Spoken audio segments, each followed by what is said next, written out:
Muy buenas noches, bienvenidos un nuevo viernes a la Conexión Médica Integral, un programa para la salud, bienestar y un liderazgo médico de Colmedegua. Eh, Actualmente existe información sobre una nueva epidemia, un nuevo virus, y que nos trae recuerdos no muy lejanos, como lo es coronavirus, del COVID, ¿verdad? Que nos aterró durante un buen tiempo, no solo Guatemala, sino a nivel mundial. Eh, la pregunta hoy, ¿estaremos preparados ante el antivirus y alerta que preocupa a médicos como a la población? Hoy es un tema que vamos a tratar importante, antivirus, qué es, cómo se transmite y por qué preocupa al sector salud. Nos acompaña la doctora Nancy Sandoval, ella es médico infectóloga, graduada de la Universidad de San Carlos de Guatemala, y miembro de la Asociación de Infectólogos Guatemaltecos. Doctora, bienvenida, muy buena noche y para nosotros es un gusto tenerla nuevamente resolviendo estas dudas que la población y el gremio médico tiene ante este nuevo virus que nos afecta. Muchísimas gracias al doctor Rivas por esta invitación al podcast, que cada día más es esperado porque tiene temas que le sirven al personal de salud que está pues hoy en este momento escuchando esta información. Sí tiene razón, doctor. Siempre cuando escuchamos la palabra brote, epidemia, ¿verdad? Como que si se apacha un botón y nuestra mente viene al recuerdo emocional y científico y de datos que vivimos con la pandemia, pero yo quisiera hoy hacer una parada de reflexión basado en la ciencia y en los datos de lo que sabemos. No estamos hablando de un brote, eh, de un virus, ¿verdad? De un brote de un virus, como fue el virus SARS-CoV-2 o COVID-19, que es la enfermedad. Acá estamos hablando de un virus, de un género, que es el género Orthoantivirus y la familia Antaviridae, que ya la conocemos. Hay más de 50 especies, ¿verdad? Y predominantemente en las Américas, pues se habla de la cepa Andes, pero también hay otras cepas de antivirus que son básicamente más presentes, por ejemplo, en Bolivia, la andina que está en Argentina y en Chile, la del choclo que está en Panamá. Y yo quisiera hacer aquí la llamada a decir que en la gran generalidad de los antivirus, la forma de cómo se transmite eh, es predominantemente con el contacto con las excretas de un roedor infectado. ¿Y esto qué quiere decir? Sus excretas, orina, heces, saliva, ¿verdad? Estar en contacto con ellos porque este material es el que es el reservorio natural de los antivirus. Nosotros como humanos solemos ser reservorios que no somos el reservorio natural, ¿verdad? Esto hay que decir. Y pues sí, la cepa o esta Andes, como se ha escuchado y que se relaciona con el brote del crucero, ¿verdad? Del MV Ondios, es la única que sí se ha documentado que tiene una capacidad limitada, pero la tiene, de hacer una transmisión interhumana. Pero la evidencia y los datos lo que nos muestran del conocimiento que se tiene, que si bien es cierto, ha tenido esa capacidad baja o limitada de hacer esto interhumano, suele ser con un contacto estrecho, prolongado, en ambientes donde no hay circulación, no hay ventilación, ¿sí? Eso es lo que sabemos. Y es un virus que se ha escuchado nuevo para la población, pero que nosotros, digamos, en el histórico, ¿verdad? Lo venimos siguiendo desde el año pasado. Argentina, Chile, ya habían levantado banderas de casos que inclusive para el año pasado había más de 100 casos documentados solo, por ejemplo, en Argentina y 229 para la región de las Américas. Casi 80 personas habían muerto en el año pasado, ¿verdad? Es decir, hay solamente en Chile 13 pacientes que habían muerto antes de este caso del crucero. Y el caso en el crucero que dio primero 7 casos y luego ahora vamos pues por 11, 13 casos, sigue con 13 personas que han fallecido. Hay que decirlo que era un ambiente pues que tenía toda la tormenta perfecta, ¿verdad? Un crucero que va a la Antártida, Atlántico Sur, personas en expedición. Entonces, yo quisiera como que hagamos el contexto que nos permita entender que no se trata de una dispersión, sí, como aérea principalmente, que sí la tiene COVID, que también de la forma pre o asintomática, una persona generaba un montón de contagios. Preocupa porque es algo que es una cepa que pues sí ha tenido más de 12 países, pues muy mediático, pero preocupa en la justa medida, ¿verdad, doctor? Que es lo que yo quiero que quede para las personas que están atendiendo este podcast, esa información. Entonces entendemos que nosotros como seres humanos no podemos transmitir esa enfermedad, y no somos los productores, por decirlo así. Este es un virus que se está alojado o habitando generalmente roedores silvestres, ¿sí? Nosotros, a ver, tengamos en cuenta que cada antivirus, cada especie tiene un reservorio natural que suele ser un roedor silvestre específico para cada especie. Y la especie que da esta cepa andina no existe en nuestro país. En nuestro país sí existe un reservorio de la cepa panameña. Ellos tienen brotes muy pequeños o casos, digamos, activos, menos de 5 casos, pero es de otro roedor silvestre que es la de choclo, ¿sí? O sea, esto es lo que no hace en riesgo nulo o riesgo cero, ¿verdad? La presencia de antivirus en el país. El punto aquí es que si las personas están, digamos, pensando en antivirus, vamos a hacerlo cuando hemos estado con fiebre, ¿sí? Con fiebre alta, cuando tenemos dolor de pantorrilla, nos duele la cabeza y alguien en una zona agrícola o que manipula o barre o limpia una bodega donde hay excretas de roedores, ¿sí? Pero roedores enfermos. Entonces, en el caso de Guatemala, no se han documentado casos, pero sí le debe documentar al personal que le atiende. ¿Por qué? Porque puede presentar una fiebre o un cuadro que nosotros lo documentamos como un síndrome febril, que ya en Guatemala se documenta el seguimiento, digamos, de las fiebres hemorrágicas que puede dar dengue o los casos, por ejemplo, de chikungunya o de Zika virus. Esto ya lleva una vigilancia. Entonces, leptospirosis, ¿sí? Y antivirus siempre han sido un diagnóstico diferencial, no común, pero que nosotros como infectólogos siempre hemos tenido en la mente, porque aunque sabemos que no es tan frecuente, ¿verdad? Existe la posibilidad, toda vez que exista pues esta manipulación, digamos, de las excretas en sitios cerrados.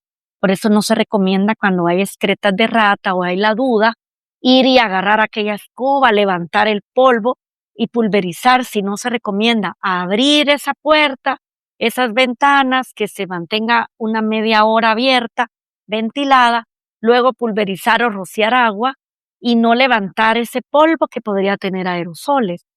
Una de las recomendaciones. Otra es checar la casa.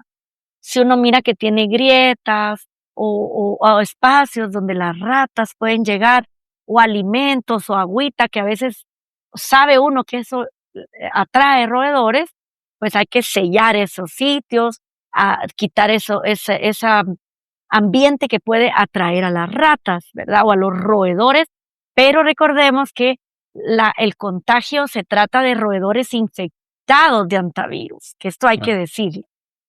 y más que todo los roedores silvestres. Silvestres, que esto también es otro tema que hay Bueno, que comentar. sí.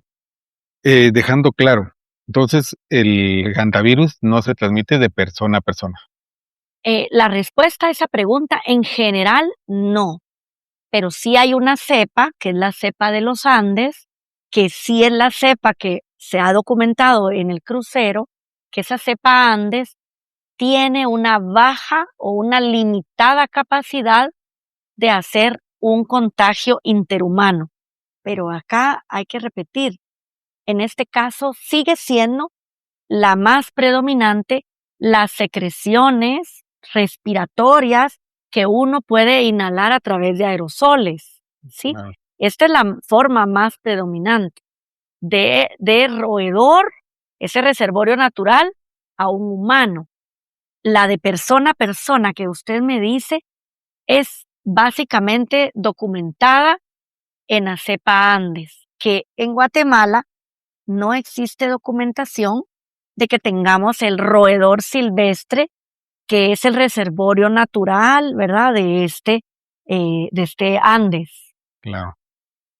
Entonces, prácticamente podríamos quitar esa parte de angustia que existe en la población y desesperación, pues, Sí, porque mi recomendación siempre va enfocada a que sepamos la forma como el contagio o cómo la transmisión sucede, ¿sí? claro, Porque no solo esto transmiten los roedores cuando están infectados, también pueden transmitir leptospirosis, otro tipo de virus, ¿verdad? Y otro tipo de infecciones que se ven asociados y que no los pensamos. Entonces, más allá de la alarma, la preocupación en la justa medida, preparar, digamos, el sistema de salud, porque hay que decir que esta cepa Andes no tiene un tratamiento antiviral ni vacuna. Entonces, de momento, el tratamiento es de soporte vital o de soporte básico. Y por eso es que es tan importante que el personal de salud piense, si tiene un paciente con fiebre alta, dolor muscular, dolor de pantorrillas y tiene dolor, digamos, y tiene síntomas gastrointestinales y ha estado recientemente o anteriormente manipulando aerosoles o excretas de un roedor o de roedores, en la mente venga el clic y piense que podría decirle al quien lo está atendiendo que ha tenido ese nexo epidemiológico. Pero para esta cepa Andes, insisto, en este momento todos los casos documentados en el crucero son contacto en ese sitio que era confinado, en ese sitio que era un lugar sin digamos, lugares cerrados, sin tanta ventilación, que eso es también un tema ahí que sí no lo podemos dejar de mencionar. muy bien. Ujú. Y ya nos mencionó cuáles eran los síntomas, se nos adelantó a la pregunta, pero ¿por qué esta enfermedad se puede confundir con otras enfermedades? Bueno, esta tiene un periodo de incubación que puede ir de 1 a 8 semanas. La persona puede tener hasta 8 semanas sin tener síntomas. Es por eso que las cuarentenas o las revisiones siguen siendo en este periodo.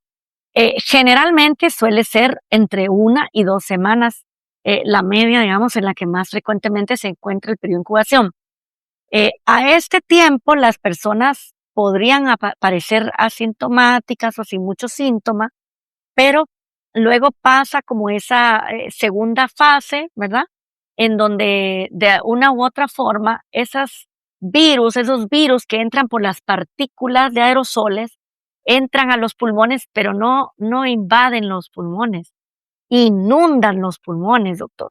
Entonces, ¿qué pasa? No solo es lesión del endotelio pulmonar, se pierde la impermeabilidad de los vasos, digamos, pulmonares, y entonces, para que la población me entienda, es como si los pulmones se llenaran de agua. En lugar de que haya aire, ahí hay agua.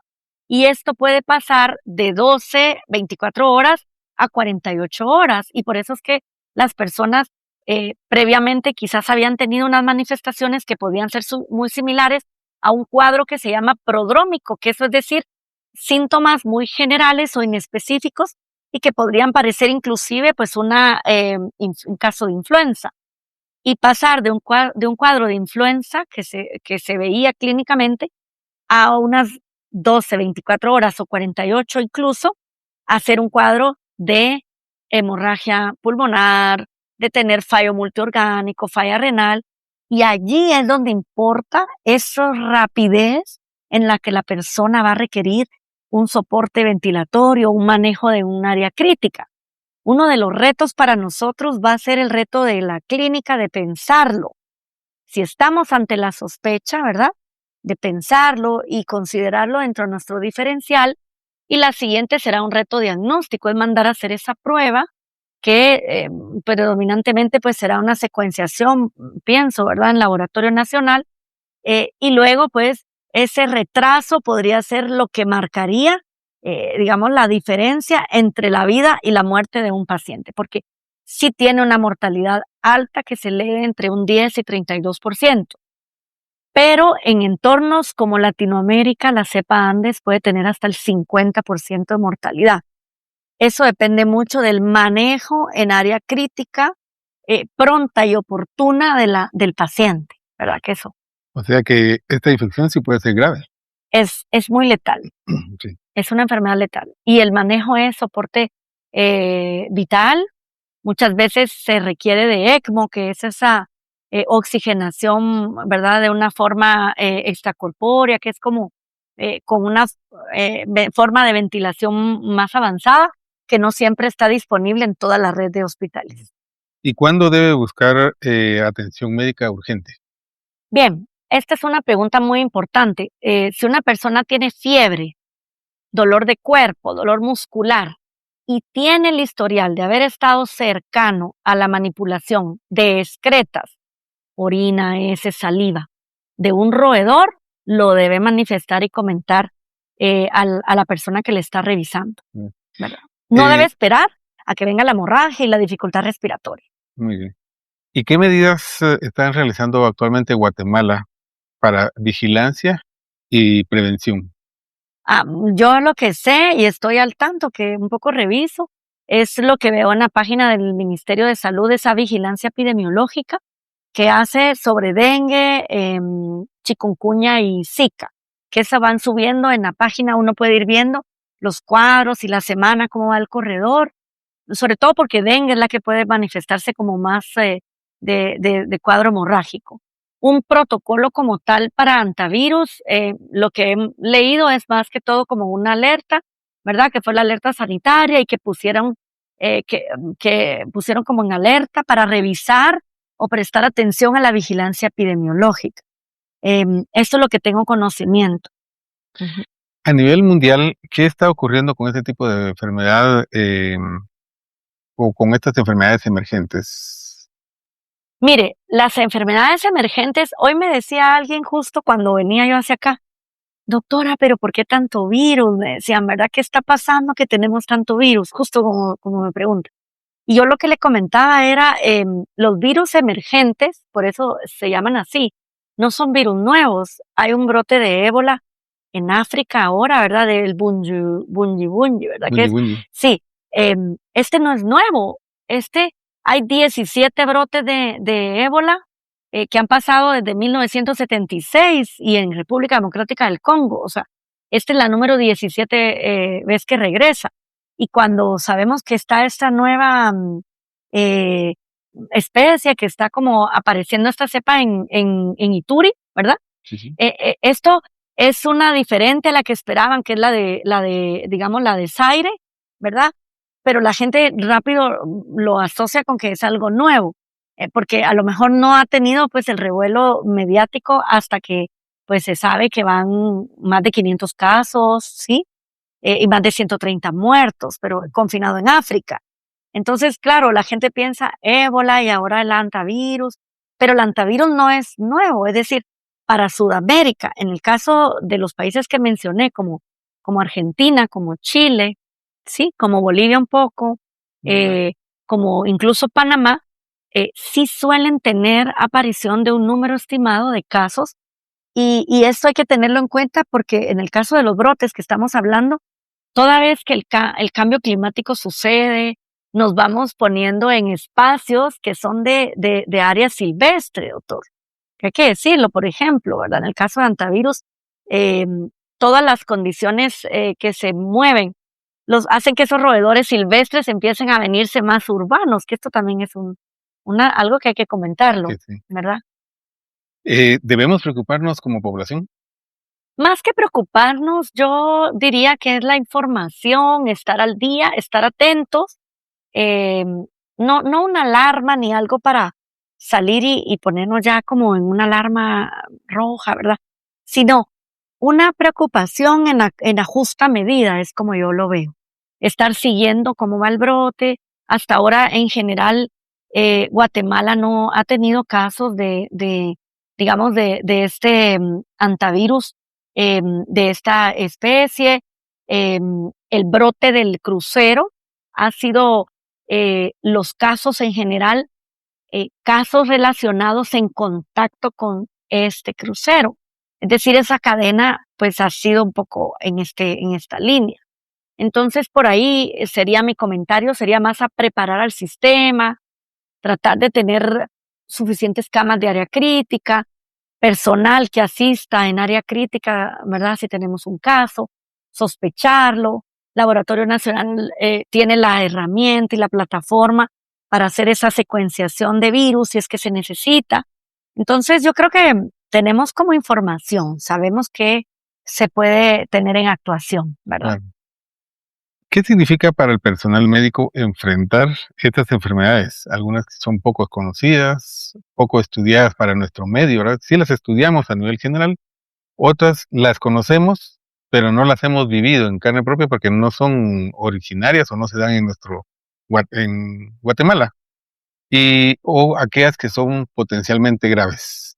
Sí, lo más importante es la protección del personal en este caso. No se revisa, como es por aerosoles, no se revisa, no se examina un paciente con fiebre hemorrágica o con sospecha de antivirus sin equipo de protección personal correcto. Y eso incluye, como es respiratorio por aerosoles, una mascarilla de alta eficiencia, que eso incluye una N95 o un filtro PP2. Sí. Entonces, primordialmente esto, ¿verdad? Que es en forma de aerosoles. Esto lo digo porque es importante saber siempre la transmisión. La higiene de manos siempre ha sido una medida que es costo efectiva y para todos los procesos y la prevención de control de infecciones de los pacientes y nuestra del personal siempre ha sido una medida que se ha mandado, ¿verdad? ¿Qué medidas prácticas puede tomar la población para reducir este riesgo? Ya mencionó algunas, pero Sí, lo que quiero decir es no se vayan corriendo o buscando agarrar a barrer y levantar todos aquellos aerosoles de entrada. No es esa la forma, porque esa es la mejor forma para levantar todos los aerosoles que uno puede inhalar. Eso no. Lo que se pretende es, si tiene acceso, póngase una correcta mascarilla, póngase guantes de hule, póngase botas de hule, si va a ir a manipular o a limpiar sus bodegas o sus áreas de almacenamiento y sabe que pueden haber ahí excretas de roedores, ¿verdad?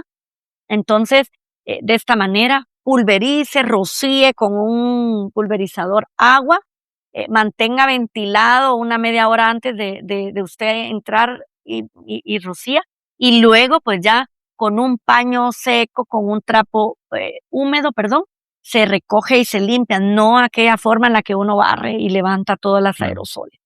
Las grietas, doctor, todas aquellas grietas donde pueden haber excretas de roedor infectado, limpiarse, sellarse, eh, comida y recipientes herméticos. Y sí que nada de costales desbordados de los granos que consumimos, donde las ratas o roedores silvestres pueden llegar. Muy bien. ¿Y qué mensaje le daría hoy a la familia guatemalteca? Bien, yo quiero transmitir un mensaje de calma, ¿sí?